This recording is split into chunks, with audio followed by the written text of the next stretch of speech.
அப்ப இந்த மாநாட்டுல கொஞ்சம் டைம் எடுத்து இந்த அவருடைய ஆட்சி, அவருடைய கட்சியினுடைய ஆட்சி எப்படி இருக்கும் அப்படின்ற ஒரு கிளிம்ஸ் கொடுக்கணும்னு நான் நினைக்கிறேன். அப்பதான் அது வந்து தேர்தல் பணியில அவருடைய கேடர்ஸ, அவருடைய நிர்வாகிகளை உற்சாகப்படுத்தி தள்ளும்.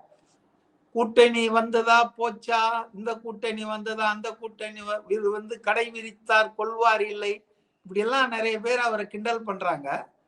ஆனா நான் என்ன நினைக்கிறேன்னா, அவரு ஜனங்க ஆதரவோடு தனியாவே வந்து முதல் கட்சியாக வருவதற்கு வாய்ப்பு இருக்குதுன்னு தான் நான் நினைக்கிறேன்.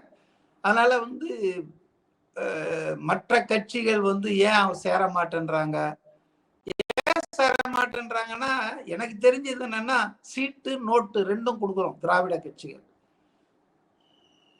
ஒரு 10 சீட்டு ஒரு 20 சி கொடுக்குறோம்வாங்க. இப்ப தாவேக்கா அப்படி செய்யாது.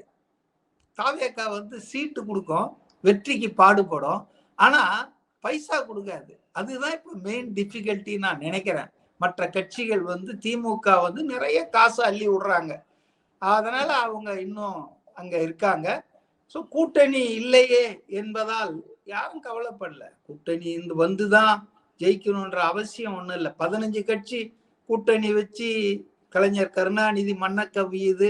கலர் டிவி கொடுத்த தேர்தல்ல கூட அவர் மண்ண கவ்வுறதெல்லாம் நமக்கு தெரியும்.